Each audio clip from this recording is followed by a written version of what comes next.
भगवान की जय। श्री सुखदेव जी भगवान की जय। जय जय श्री राधे श्याम। आपण आतापर्यंत परीक्षिती राजाला शाप प्राप्त झाला इथपर्यंतची कथा श्रवण करून गेलो. शाप प्राप्तीनंतर वैराग्य निर्मिती झाली आणि वैराग्याने परीक्षिती राजा गंगा किनारी निघून गेलेला आहे. आणि सर्व संत सभेमध्ये 7 दिवसामध्ये मोक्ष प्राप्ती कशाने होईल याचं चिंतन चालू असताना परिवाजकाचार्य निष्कलंक असलेले शुकाचार्य तिथं प्रकट झाले आणि शुकदेवांनी त्या परीक्षिती राजाचं सांत्वन करायला सुरुवात केली. परीक्षिती राजाने शुकदेवांना प्रश्न विचारला की मरणाऱ्या माणसाने काय केलं पाहिजे. या मरणाऱ्या माणसाने काय केलं पाहिजे या प्रश्नावर शुकदेव प्रसन्न झालेले आहेत आणि प्रसन्न होऊन राजाला म्हणतायत, हे राजा, तू जे प्रश्न करतोयस ते अत्यंत महत्वाचे आहे. कारण या भूतलावर मनुष्य जन्माला आल्यानंतर मृत्यू हा प्रत्येकाला बांधलेला आहे आणि मृत्यू येण्याच्या अगोदर माणसाने काय झालं पाहिजे, शहाणं झालं पाहिजे. माणसाने त्यासाठी काय राहिलं पाहिजे, तयार राहिलं पाहिजे. राजा, तू जे प्रश्न विचारतोय ते स्वतःच्याच नाही तर लोकहिताचे आहे. वर्यानेशते प्रश्न कृतो लोकहितं नृप आत्मविद सम्मत पुंसा श्रोतव्या विषयत्वरः. हे राजा, तुझे प्रश्न विचारले आहेस ते फक्त तुझ्याच नाही तर जगाच्या कल्याणासाठीचे आहे. म्हणून हे राजा, तुझ्या या प्रश्नांनी मी प्रसन्न झालोय आणि या प्रश्नांचा जे सत्पुरुष आहेत, आत्मज्ञानी पुरुष आहेत, ते अत्यंत आदर करत असतात. गृहस्थामध्ये संसारामध्ये रममाण झालेले लोक कामधंद्यात गळून गेले आहेत. आपल्या स्वरूपाला जे जाणत नाहीत त्यांच्यासाठी ऐकण्यासारख्या सांगण्यासारख्या हजारो गोष्टी आहेत.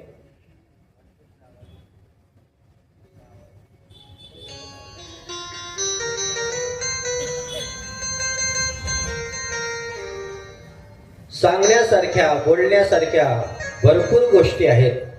पण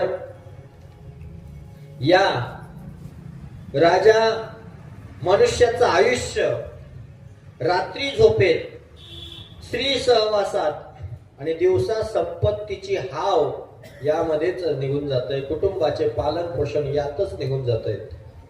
संसारामध्ये ज्यांना तो आपले अत्यंत घनिष्ठ संबंधी समजतो, ते शरीर असेल, ते पुत्र असतील, पत्नी असेल, हे सार मिथ्या आहे, हे जाणार आहे. हे सतत कधीच टिकणार नाहीये. परंतु जीव यांच्या मोहात असा अडकून गेलेला आहे की तो रात्रंदिवस मृत्यूच्या दिशेने जात असून सुद्धा सावध होत नाही. परीक्षिती राजा ऐक,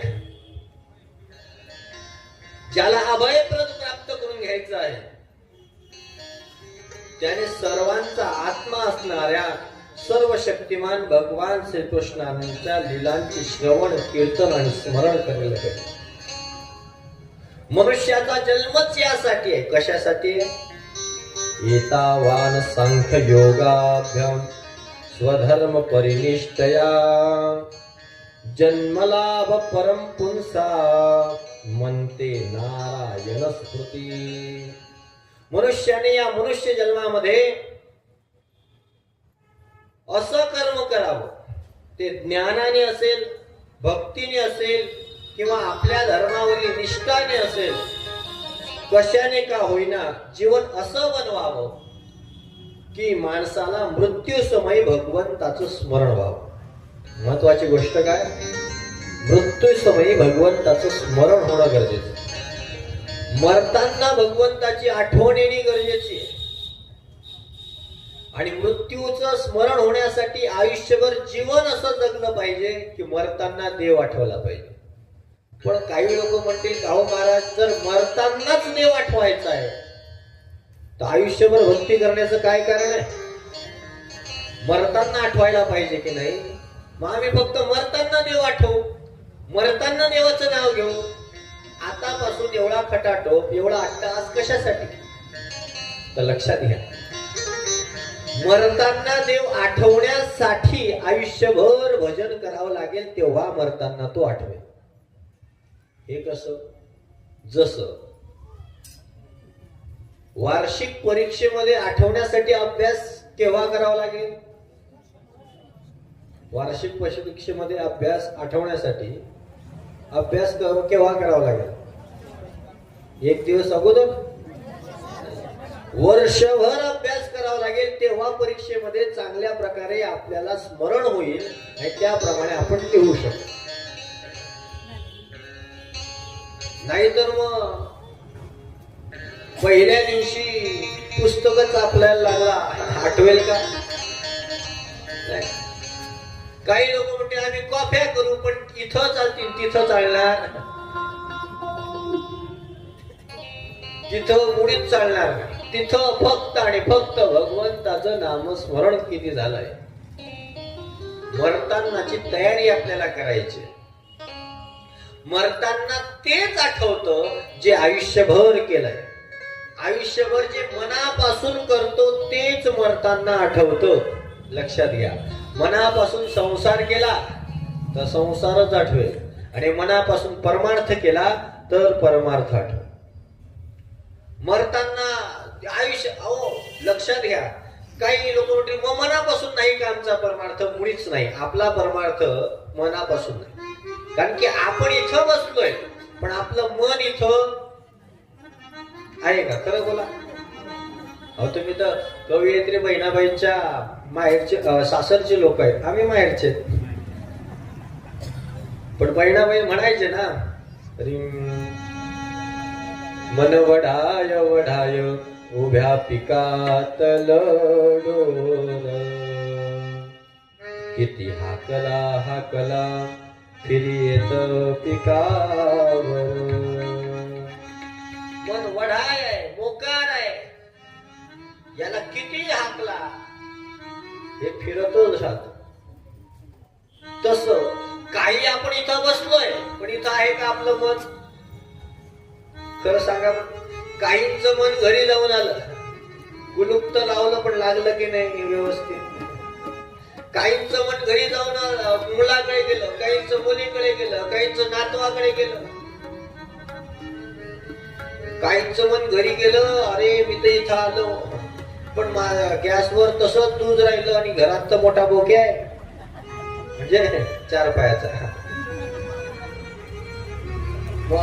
असं माणसाचं मन इथं नाही, बसले शरीराने. इथं आहे का सर्वांचं मन? कोणाचं इकडे भटकतंय, कोणाचं तिकडे भटकतंय. आणि जर असं असेल तर मग आपल्याला मरताना परमार्थ आठवेल का संसार आठवेल? किंवा अजून एक उदाहरण देऊ का? माळ जप ज्यावेळेस तुम्ही करतात का? केला पाहिजे. माणसाने जप नामस्मरण केला पाहिजे. दिवसाचं एक नित्यनेम असावा, कितीतरी इतक्या माळ तितक्या माळ असल्या पाहिजे. आणि जितकं नामस्मरण जास्त होईल ना तितकं लवकर भगवंताचं साक्षात्कार होईल. 11 कोटी नामस्मरण जर झालं तर स्वप्नात भगवंताचं दर्शन. 11 कोटी. पण 11 कोटी करायला भरपूर जिद्द लागते, अट्टहास लागतो. त्यावेळेस भगवंताचं दर्शन स्वप्नात होतं. इथं दिवसाचं 1000-2000 होणं कठीण होतं आपल्याला. पण आमचे गुरुवारे म्हणायचे, ज्याने गळ्यामध्ये माळ घातली त्याने दिवसभराचं कमीत कमी 25,000 नामस्मरण झाल्याशिवाय झोपायचं नाही. 25,000 कमीत कमी. जास्तीत जास्त तुम्ही कितीही करू शकतात, लाख कोटी किती नामस्मरण केलं. काही लोक म्हणतील एवढा वेळ, नामस्मरणाला वेळेचा काय संबंध आहे? नामस्मरण करायचंय तर नामस्मरण करण्यासाठी तुम्हाला कामाचं बंधन नाही. तुम्ही जे काम करायचं त्या कामामध्ये काय करायचं? कामामध्ये काम काही म्हणा, राम राम. तुम्ही काय करा? भजन करा, नामस्मरण करा, चिंतन करा.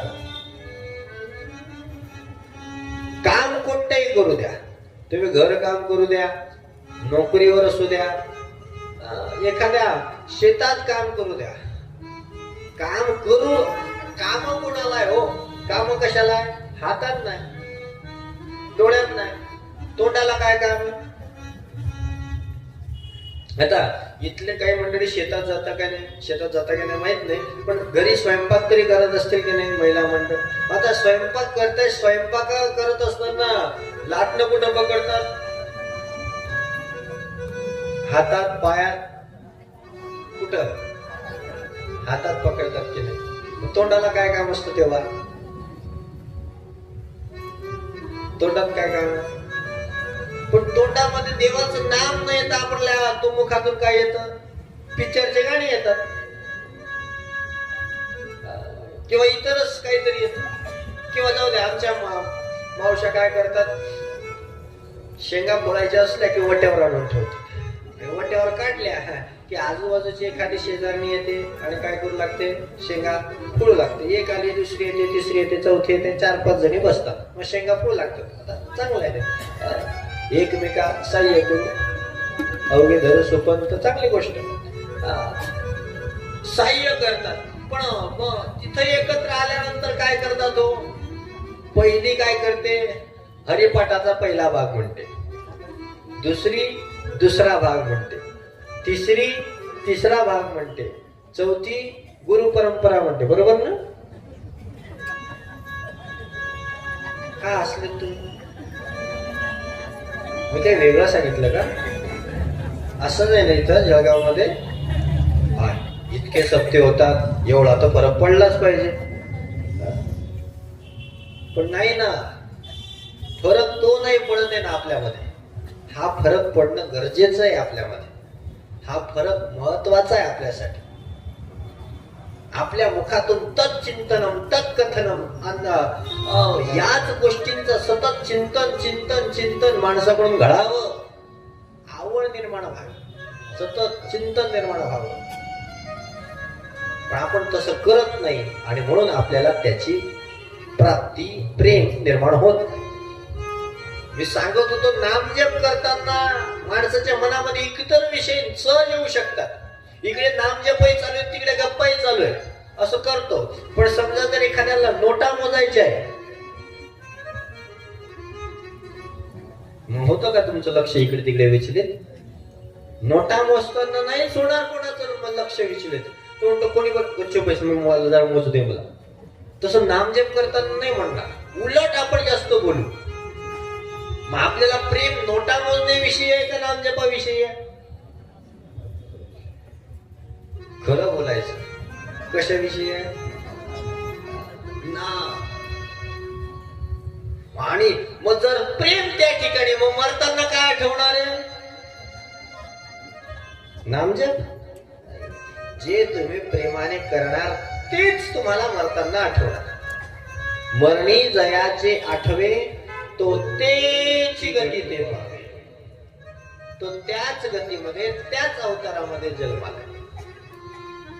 म्हणून परमार्थ कशासाठी करायचा आहे? यासाठी. कशासाठी?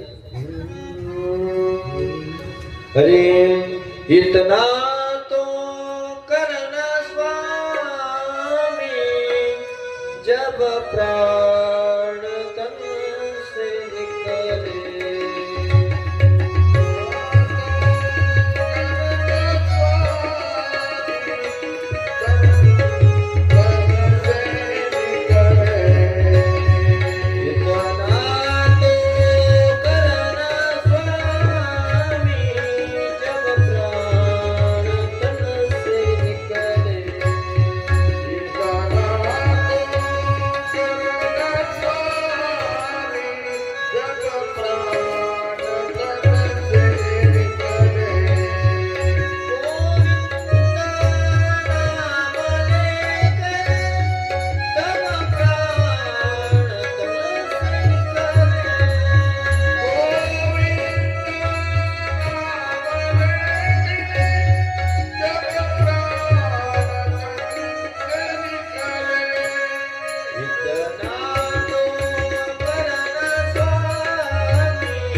जेव्हा या शरीरातून प्राण निघणार ना माझे, त्यावेळेस तुझं नामस्मरण माझ्या मुखातून आलं पाहिजे. काय मागायचं देवाला? देवाला हे नाही मागायचं घर दे, मूल दे, बाळ दे, काय काय मागू नका देवाला. आणखी जे भेटणार आहे ना ते प्रारब्धानेच भेटणार आहे. पैसा, संपत्ती, धन हे सर्व प्रारब्ध आहे. अन्न, मान, धन हे तो प्रारब्ध आहे. यातलं काहीच तुम्हाला मागून भेटणार नाही. जे भेटणार आहे ते प्रारब्धाने भेटणार आहे. तुम्ही मागा अगर नका मागा, जेवढं भेटायचं तेवढंच भेटणार. मग काय मागा देवाला? देवासमोर हात जोडून एवढीच इच्छा करायची, देवा ज्यावेळेस माझ्या मृत्यू माझ्या समोर येईल ना, त्यावेळेस मात्र माझ्या मुखामधून तुझं नामस्मरण यायला हवं, तुझं नामस्मरण यावं. श्री गंगा जी का तट हो, यमुना का बंसी बट हो, मेरा सावरा निकट हो,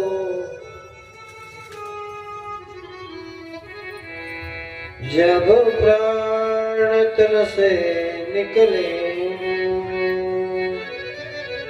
मी ज्यावेळेस मरण पावेल ना, त्यावेळेस माझ्या जवळ गंगाजीचा तट असावं, यमुनेचा पट असावं, तू माझ्या जवळ असावा.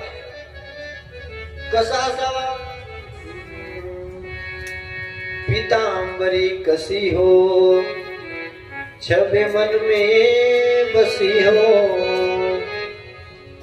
होठों पे कुछ हंसी हो, जब प्राण तन से निकले. ज्यावेळेस तू माझ्याजवळ येणार त्यावेळेस पितांबर धारण केलेला असावा, हसरा तुझा चेहरा असावा. आणि तू येताना कसं यायचं? उस वक्त जल्दी आना, नहीं शाम भूल जाना, राधे को साथ लाना, जब प्राण तन से निकले. त्यावेळेस लवकर यायचं देवा. माझा मृत्यू होईल ना, त्यावेळेस तू लवकर यायचं, पटकन यायचं, एकटं नाही यायचं. स्वतः सोबत कोणाला आणायचं? राधा मातेला सोबत आणायचं. जब कंठ प्राणावे, कोई रोग ना सतावे, यम दर्शना दिखावे, जब प्राण तन से निकले. माझ्या कंठामध्ये ज्यावेळेस प्राण येईल देवा, मरण येईल ना, मला यमाचं दर्शन नकोय, मला तुझं दर्शन हवंय. कोणाचं? बायकोचं का नवऱ्याचं? मुलाचं नाही, भगवंताचं पाहिजे दर्शन. आणि ते असेल. एक भक्त की है अर्जी, खुद गर्ज की है गर्जी, आगे तुम्हारी मर्जी, जब प्राण तन से निकले. तेव्हा मी प्रार्थना करतोय, मान्य करायची न करायची हे तुझ्या मतावर. देवासमोर ही प्रार्थना करावी. का करायची भक्ती? यासाठी करायची भक्ती. देव आठवला पाहिजे. मरताना देव आठवणं हे सर्वात महत्वाचं लक्षण आहे उत्तम गतीचं. मरताना कोणत्या मोठ्या हॉस्पिटलमध्ये मेला याला किंमत नाही, किती मोठं इंजेक्शन घेऊन मेला यालाही किंमत नाही, मेल्यानंतर किती लोक आले होते याला ठेवायला यालाही किंमत नाही. मेल्यानंतर याला चंदनात जाळलं का येड्या बाबोईच्या लाकडात जाळलं यालाही किंमत नाही. मेल्यानंतर याच्या तेरवीला बुंदी वाटली, लाडू वाटला का पेढा वाटला यालाही किंमत नाही.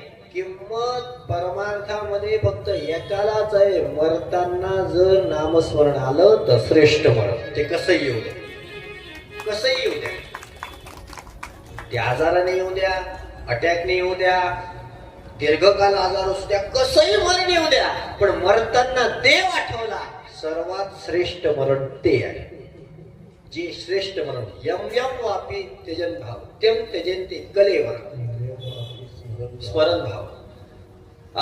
ज्या भावामध्ये आपण हा देह सोडणार त्या भावाला प्राप्त होणार. म्हणून मरताना देव आठवला पाहिजे. काही लोक म्हणतील ज्या भावाला, हो तुम्ही जर धन आठवलं ना तर तुम्ही धन नाही होऊ शकत, पण त्या धनावरचा नागोबा नक्की होऊ शकतो. असं म्हणतात की नाही, त्या जमिनीतल्या धनाजवळ काय असतं, काय नागोबा, तेच नागोबा असतात ज्यांच्या मनात ते धन आहे. काही लोक म्हणतील मरताना जर साडी आली स्वप्नात तर, ध्यानात साडी आली तर, साडी कुठं, साडी नाही पण एखादी अशी माशी असते बघा तुम्ही, की तिला किती उठवा उठत नाही, घडे घडे उठते परत येऊन बसते, उठते परत येऊन बसते. लक्षात घ्यायचं, मरताना हिने मागच्या जन्मामध्ये साडीची वासना केली, वासने झाला. म्हणून भक्ती यासाठी केली पाहिजे. या प्रकारचं ज्ञान सांगितलंय आणि सांगितलंय बाबा भगवंताचं ध्यान कर, ध्यानाने मन शुद्ध होईल.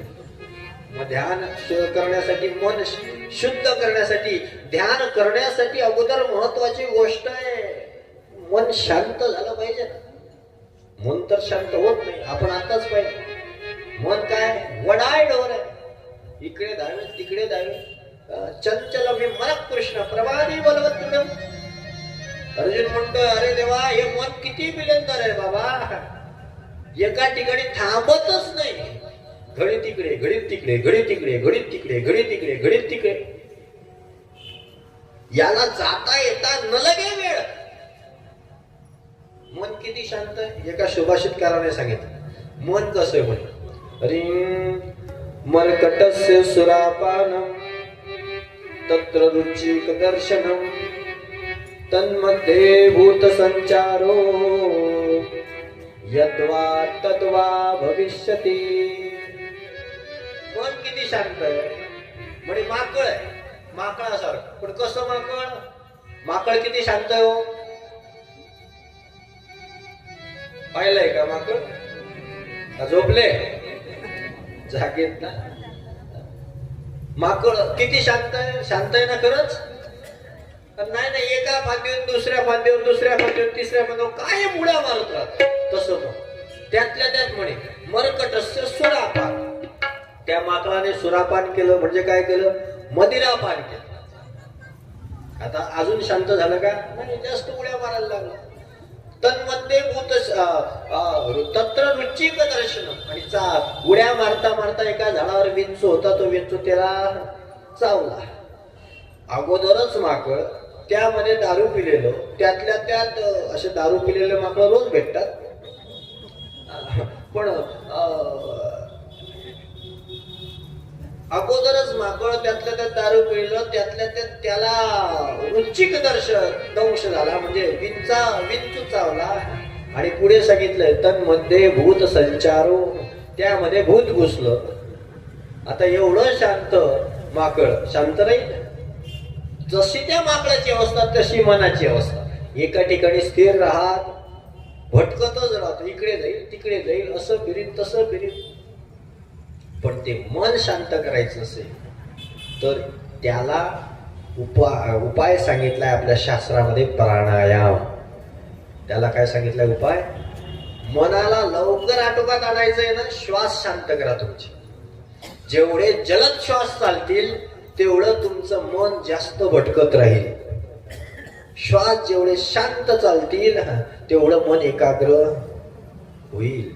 म्हणून श्वास शांत करण्यासाठी प्राणायाम सांगितलाय. प्राणायाम करा. आता प्राणायाम करा आणि मग काय करा, मन शांत होईल. प्राणायामाने मनाची शांती प्राप्त करून घ्यायची आणि मग शांती प्राप्ती केली.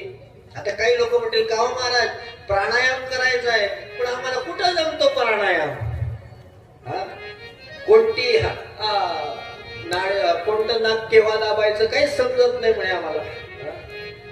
रेचक कधी, कुंभक कधी, पूरक कधी, काहीच समजत नाही म्हणे आम्हाला. अहो नुसतं पूजेच्या वेळेस ना ब्राह्मण देवता म्हणा करा करा प्राणायाम, आपण आम्ही त्यांच्या तोंडाकडे पाहतो, ते म्हणतात नाक धरत, आम्ही बांधाच धरतो. अशी आमची अवस्था आहे. म्हणजे प्राणायाम कोणाला जमतो इथं? आता प्राणायाम जमण्यासाठी भरपूर असे आता रामदेव बाबा तर सकाळीच 5 वाजेपासून शिकवतात. पण 5 वाजेला उठलं तर शिकू ना, किंवा मग 5 वाजता ते पाहिलं पाहिजे तेव्हाच शिकू, जाऊ द्या. पण ते आलं पाहिजे, नाही तर कधी कधी घोळ होतो त्याचा. एक म्हातारी अशी बिचारी रिटायर झाली. रिटायर झाल्यानंतर जरा आजारी राहू लागली. घरचे म्हणायला लागले, आजूबाजूचे व्यक्ती म्हणायला लागले, म्हणे असं करा, तुम्हाला रोजची कामाची सवय, घरी राहून राहून तुम्हाला आजारपण आला, तुम्ही काय करा, सकाळी थोडा थोडा व्यायाम करत जा, प्राणायाम करत जा. म्हणे कुठं? सकाळी सकाळी रामदेव बाबा सांगतात. आता म्हातारीने तसंच केलं. सकाळी सकाळी टीव्ही लावायची आणि सुरू, श्वास आत घ्या, श्वास बाहेर सोडा, श्वास आत घ्या. सुरू केलं म्हातारीने प्राणायाम करणं. एका दिवशी म्हणे आपल्याला दीर्घकाल श्वास आत घ्यायचा आहे आणि म्हणून रामदेव घ्या, आता श्वास, डोळे बंद करा, श्वास आत घ्या. घेतला श्वास. आता मी सांगेल तोपर्यंत श्वास आत सोडायचा, डोळे उघडायचे. आता म्हातारी पट्ट शिष्य झालेली होती. तेवढ्यामध्ये लाईट गेली. आता तिकडे सांगितलंही असेल, तिकडे म्हातारीला काय समजलं? इकडे म्हातारीला समजलंच नाही. श्वास सोडा, बिचारीने सोडलाच नाही. बिचारीला धरून 4 जणांच्या खांद्यावर बाहेर काढावं लागलं. तेही सोपं आहे का? तेही त्याच्यासाठी शिकावं लागेल, तेव्हा जमेल ना, नाही तर कसं काय जमेल? पण एक आहे, आपण वारकरी आहोत. वारकऱ्याची साधना ही सुंदर आहे. का सुंदर आहे? का मला हरिपाठ सांगितला आहे? का मला काकडा सांगितला आहे?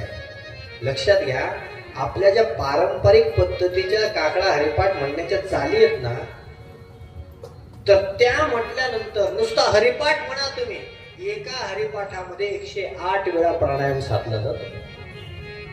हरिपाठ म्हणताना 108 वेळा प्राणायाम साधला जातो. पण तो हरिपाठ कसा घ्यायचा? कुत्र मागे लागेल असं सारखं हरिमुखे म्हणा, हरिमुखे म्हणण्याचे कोणा करी देवाचे काय बोलतो त्यालाही समजत नाही, मागच्यालाही समजत नाही. असं नाही. हरिपाठ कसा घेतला पाहिजे? हरिनामामृत सेवी सावकाश. हरिनामामृत कसं पाहिजे? सावकाश. तेव्हा तो प्राणायाम साधला जाईल. बघा तुम्ही विचार, एका दिवशी शांततेने बसा आणि काय करा, शांततेने हरिपाठ म्हणा. कसा?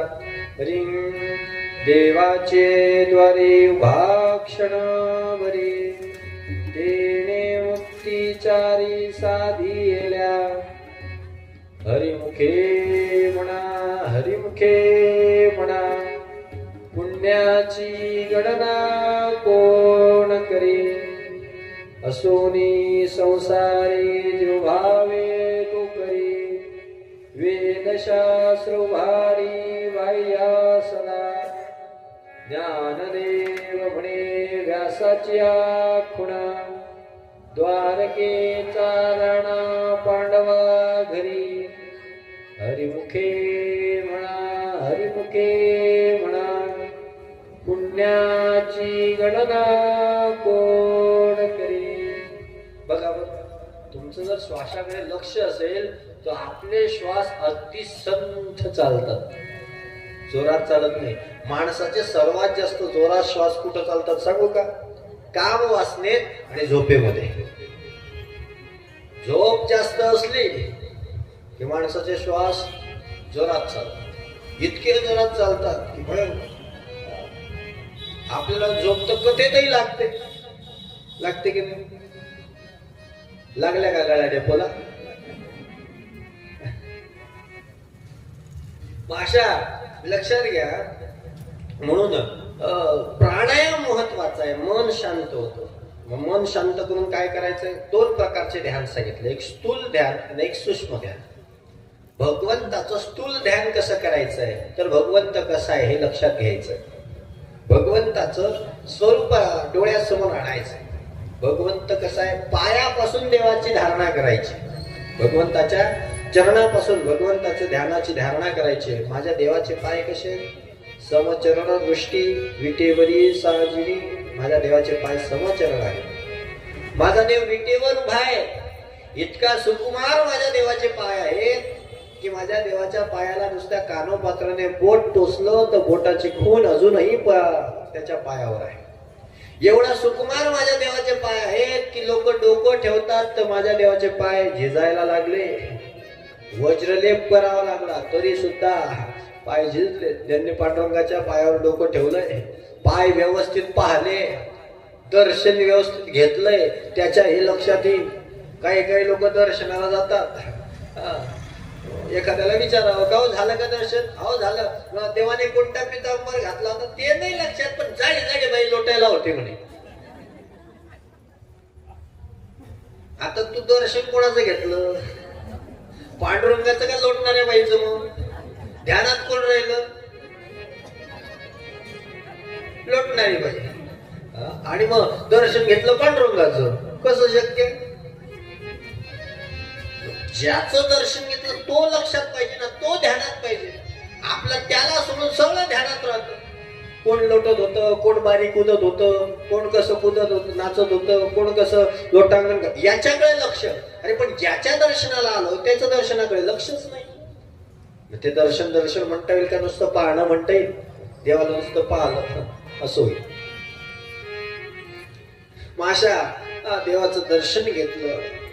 देवाचे पाय सुकुमार आहे, देवाच्या पायात सुंदर अशा वाळ्या आहेत, पितांबर धारण केलेला आहे, कमरेवर हात ठेवलेले आहेत माझ्या देवाने. एक एक अवयवाचं ध्यान करायचंय भगवंताच्या. कमरेवर हात का ठेवलेत? माझ्या भगवंताला जणू काही हे सांगायचंय की हे भक्ता, काळजी करू नकोस, तुझ्यासाठी जो मला शरण आला त्याच्यासाठी भवसागर फक्त कमरे बरोबर आहे आणि कमरे बरोबरच्या पाण्यामध्ये कोणीही बुडत नाही. हे भगवंताला सांगायचे. प्रमाणम भवाब्दे रिदम मामकानाम नितप्याम करप्याम धृतो येन तस्मात् विधातुर्वसत्ते धृतो नाविकोशा परब्रह्मलिंगम भजे पांडुरंगम. भगवंताने कमरेवर हात ठेवलेले, गळ्यामध्ये वैजयंती माळा आहे, कौस्तुभ मणी आहे, विविध आभूषण धारण केलेले आहेत, चेहऱ्यावर सुंदर असं स्मित हास्य भगवंताचे आहे.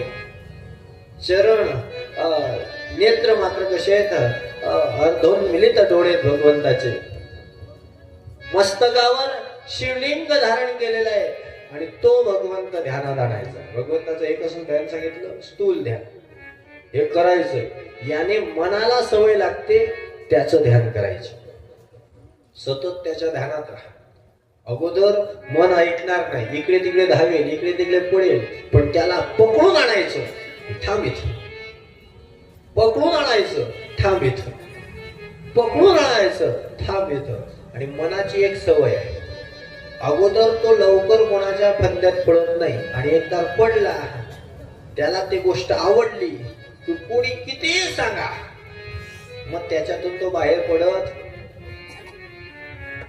आणि म्हणून त्या मनाला तिथं त्याच्याजवळ लावलं की मग मात्र आपण भगवंताच्या चरणामध्ये विलीन झालं किंवा मरण आलं तरी काही टेन्शन नाही, कारण की मन कुठं रत झालंय त्याच्या रूपामध्ये. मरताना मग काय आठवेल? त्याचं स्वरूप आठवेल. आणि मग त्याचं स्वरूप आठवलं मग गती कोणाची प्राप्ती होईल? भगवंताचीच गती प्राप्त झाली. स्वरूपता, समीपता, सायुज्यता प्राप्त झाली.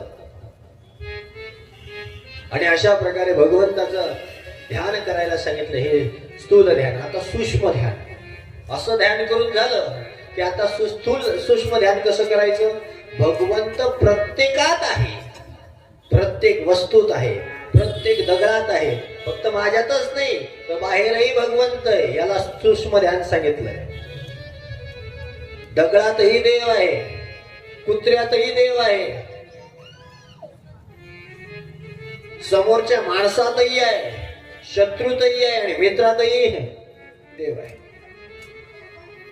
सर्वांमध्ये भगवंत आहे. सर्वम कलविदम ब्रह्म, याची धारणा करायची. त्यामुळे मरताना डोळ्यासमोर काहीही आलं तरी मरताना भगवंत आठवल्याशिवाय राहणार. दोन प्रकारचं ध्यान सांगितलं आणि हे ध्यान माणसाने जरूर आपल्या जीवनामध्ये अंमलात आणलं पाहिजे. आणि अशा प्रकारे ध्यान सांगितलंय. भगवंताचे ध्यान सांगितल्यानंतर आता परीक्षिती राजा शुकाचार्यांना काही प्रश्न विचारतोय, सृष्टीविषयक प्रश्न विचारतोय. आणि सृष्टीविषयक प्रश्न विचारत असताना या सृष्टीची निर्मिती कशी झाली, हे सृष्टी निर्माण कशी झाली याविषयी प्रश्न विचारल्यानंतर परीक्षिती राजाला भगवंत शुकदेव सांगतायत की हे शुका ऐक, हे परीक्षित ऐक, या सृष्टीचा सुरुवातीला काहीच नव्हतं. या सृष्टीला आधी कोठेची नव्हते, काय चंद्र सूर्य तारा आधी अगोदर काहीच नव्हतं. पण त्या भगवंताला विकार उत्पन्न झाला. विकार म्हणजे एकोहम बहुश्याम, मी एकच आहे, अनेक व्हावं अशी इच्छा निर्माण झाली. आणि मग याने मायेचं रूप धारण केलं आणि मायेचाच रूपाचा अंगीकार करून या जगताची निर्मिती केली. हाच भगवंत संपूर्ण सृष्टीमध्ये व्यापलाय, याचंच विराट स्वरूप आहे.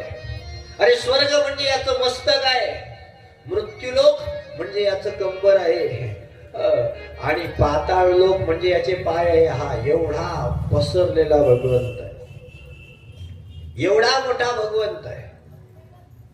आणि असा हा भगवंत आहे. या भगवंताने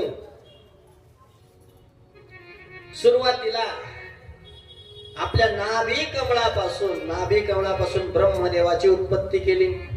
ब्रह्मदेव उत्पन्न झाल्यानंतर ब्रह्मदेव विचार करू लागले, आपली उत्पत्ती कोणी केली, आपल्याला काय करायचंय. हा विचार करत असताना ब्रह्मदेवाच्या समोर आकाशवाणी झाली. आकाशवाणी काय झाली, तप. दोनच शब्द ऐकू आले ब्रह्मदेवाला, तपश्चर्या कर. ब्रह्मदेवाने 100 वर्षापर्यंत तपश्चर्या केली आणि 100 वर्षांची तपश्चर्याने भगवंत प्रसन्न झाले. आणि हंस रूपामध्ये भगवंतांनी ब्रह्मदेवाला ज्ञान सांगितलं. तेच ज्ञान चतुर्श्लोकी भागवत म्हणून प्रसिद्ध झालं. 4 श्लोकामध्ये ज्ञान सांगितलं. आपल्याजवळ जे हे दिलंय ना आरतीचं पुस्तक, त्यात आहे ते चतुर्श्लोकी भागवताचे श्लोक. काय ज्ञान आहे,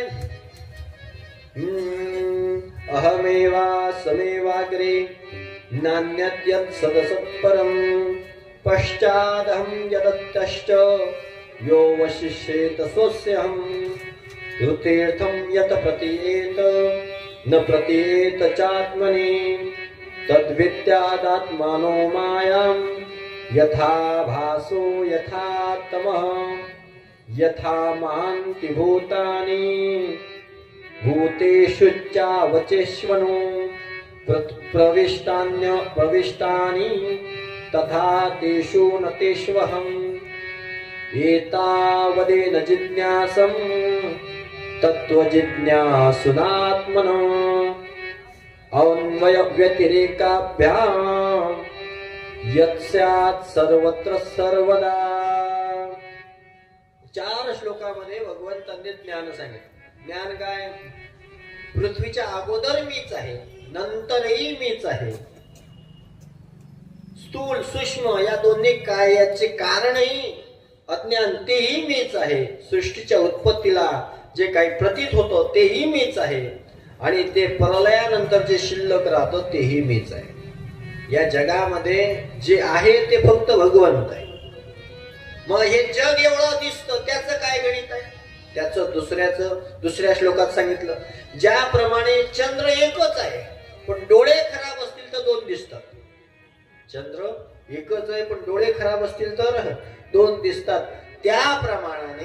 त्याप्रमाणे भगवंत एकच आहे, पण एक असलेला भगवंत विकारांच्या बाध्य होऊन तो आपल्याला 2 दिसतो. आणि दुसरी दिसणारी ती माया आहे, त्या मायेचा अंगीकार भगवंत करतो आणि या जगाची काय करतो, निर्मिती करतो. आणि मायेचा निर्मिती केल्यानंतर भगवंतांनी मायेचा अंगीकार करून पंचमहाभूतांपासून या लहान मोठ्या शरीरामध्ये भगवंतांनी ही सृष्टी निर्माण केलेली आहे. आणि याचा अन्वय व्यतिरेकाने काय करायचंय, हे जाणून घ्यायचंय की या सर्वांमध्ये भगवंत एकच आहे.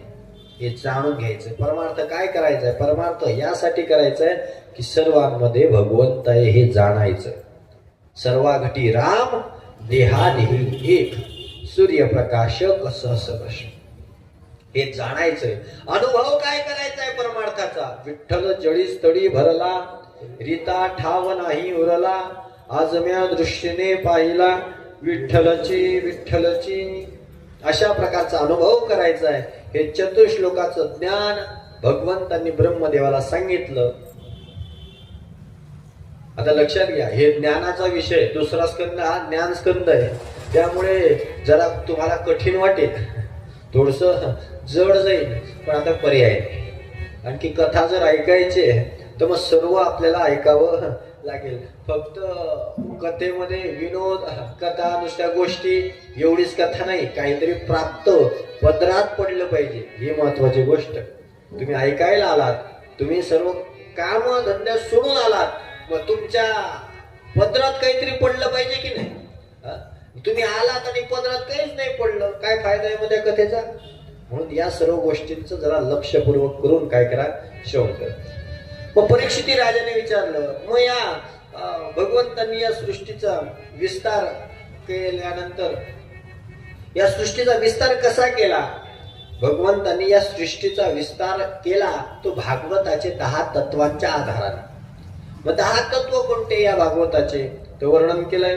अत्र सर्गो विसर्गश्च स्थानं पोषणमूतयः मन्वन्तेरेशानुष्कथा निरोधो मुक्तिराश्रयः. सर्ग, विसर्ग, स्थान, पोषण, ऊती, मन्वंतर, ईशानुकथा, निरोग, मुक्ती आणि आश्रय अशा 10 भागवतांची लक्षण आहेत. 10 भागवत आहेत, भागवताचे 10 लक्षण आहेत. आणि मग या सृष्टीचा विस्तार भगवंतांनी कशा प्रकारे केला? कशा प्रकारे या सृष्टीची निर्मिती केली? मानवाची निर्मिती केली, विविध प्राण्यांची कशी निर्मिती केली, झाडा वृक्षांची कशी निर्मिती केली, याच्याविषयी कथा सांगा. परीक्षिती राजाने असं विचारल्यानंतर आता शुकदेव म्हणतायत की आता तुला तीच कथा सांगतो जी तुझ्या पूर्वजामध्ये जे विदुर होऊन गेले, त्या विदुरांनी मैत्रियांना जे विचारलं आणि मैत्रियांनी जे त्यांना सांगितलं तेच मी तुला सांग. एक लक्षात घ्या बरं का, आपल्या सनातन धर्मामध्ये, आपल्या भारतीय संस्कृतीमध्ये ज्ञान ग्रहण करत असताना किंवा ज्ञान सांगत असताना अहंकार रूपी ज्ञान कुठेही सांगितलेलं नाही. कोणताही ग्रंथ तुम्ही उघडा, कोणत्याच ग्रंथामध्ये असं वर्णन नाही मी सांगतो तुम्ही ऐका, असं नाहीये. सगळ्या ग्रंथांमध्ये हेच वर्णन आहे, या ऋषींनी यांना हे ज्ञान सांगितलं ते तुम्हाला सांगतो, माझं यातलं काहीच नाही. वक्त्याने अहंकार धारण करू नये ही आपल्या संस्कृतीची महत्वाची काय शिकवण आहे. आम्ही आमच्या आळंदीमध्ये आमचे गुरुने एक दृष्टांत सांगायचे. एक वक्ता ज्ञानेश्वरी सांगायला बसला आणि सांगायला लागला, ज्ञानोबांनी अशी ओवी लिहिली आहे, याचा अर्थ असा होतो, पण मला असं वाटतं. ज्ञानोबांनी अशी ओवी लिहिली आहे, असा अर्थ होतो, पण मला असं वाटतं. समोर अखंडानंद सरस्वती बसलेले होते. त्यांनी सांगितलं, ओ बाबा, तुम्हाला काय वाटतं ते ऐकायला बसलो नाही, ज्ञानोबांनी काय सांगितलं ते ऐकायला बसलोय.